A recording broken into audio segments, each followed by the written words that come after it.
हम अक्सर ऐसे ही अपने देश के बारे में भूल जाते हैं कि देश हमारे लिए करता क्या है। और जब कभी हम फंस जाते हैं तो अचानक से हमें देश की याद आती है। जब देश हेल्प करता है तब हमें समझ आता है कि देश हमारे लिए क्या क्या करता है। तो ऐसे ही एक इंसान की कहानी थी ये मूवी, जिसका नाम था एयरलिफ्ट। तो चलिए इसका रिव्यू करते हैं मेरे स्टाइल में।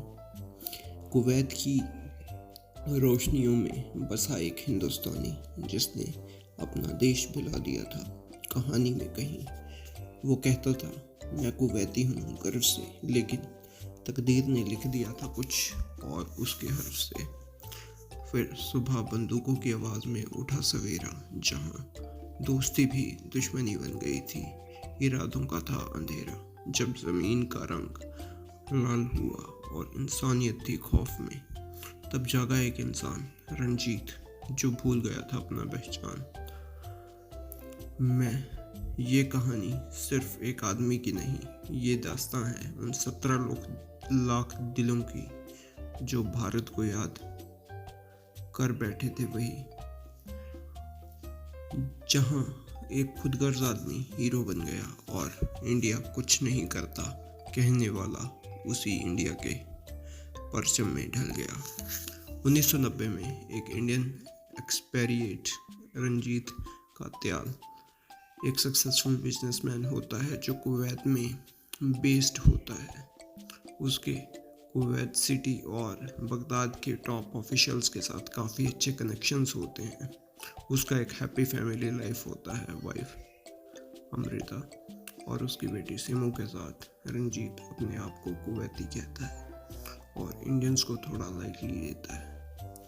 एक रात पार्टी के बाद रंजीत को एक फ़ोन कॉल आता है, जहां उसके दोस्त बटाला है कि इराक और कुवैत के बीच की नेगोशिएशंस फेल हो गई हैं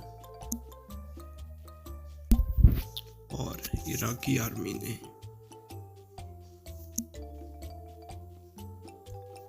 कुवैत पर कब्जा कर लिया है। अगले दिन सुबह रंजीत देखता है कि कुवैत सिटी इराकी सोल्जर्स के कंट्रोल में आ चुकी है। वो अपने ड्राइवर नायर के साथ इंडियन एम्बेसी जाने की कोशिश करता है ताकि अपने फैमिली को निकाल सके, लेकिन एक चेक पॉइंट पर उन्हें इराकी सोल्जर्स रोक लेते हैं और कंफ्यूजन में नायर को गोली लग जाती है। रंजीत को अमीर के पैलेस ले जाया जाता है और वो मेजर खलाफ बिन जायद से मिलता है, एक इराकी रिपब्लिकन गार्ड ऑफिसर जो रंजीत को पहले से जानता है। खलाफ रंजीत की जान बचाता है और फिर उसकी फैमिली की सेफ्टी का एश्योरेंस देता है। रंजीत फिर इंडियन एम्बेसी जाता है, जहां उसे पता चलता है कि कुवैत गवर्नमेंट एग्जाइल में जा चुकी है और अब लगभग 1.7 लाख इंडियंस वहां रिफ्यूजी बन चुके हैं। इराकी आर्मी रंजीत के घर पर रेड करते हैं, लेकिन उसकी वाइफ और बेटी बच जाती हैं और ऑफिस चली जाती हैं।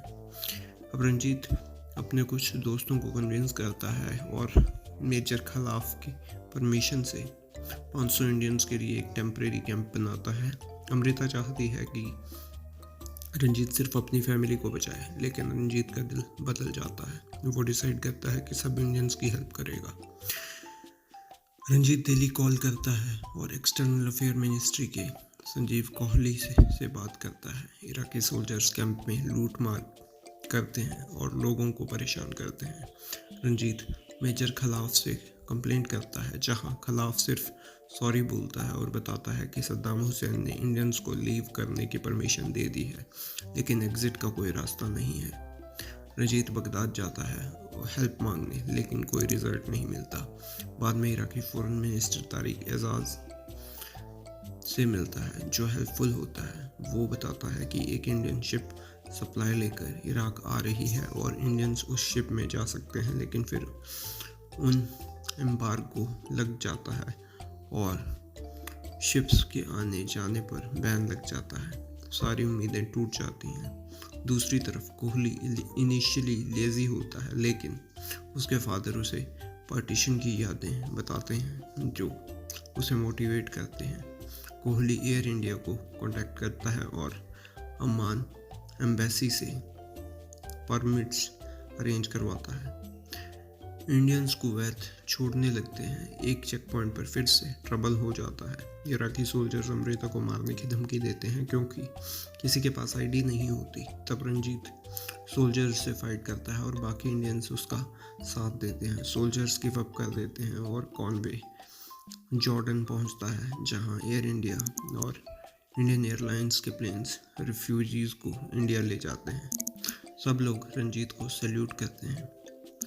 प्लेन छूटने से पहले रंजीत इंडियन फ्लैग को देखता है और इमोशनल हो जाता है। वो कहता है, मैं हमेशा सोचता था कि इंडिया अपने लोगों के लिए कुछ नहीं करता, लेकिन आज मैं ये बात दोबारा कभी नहीं बोल पाऊँगा।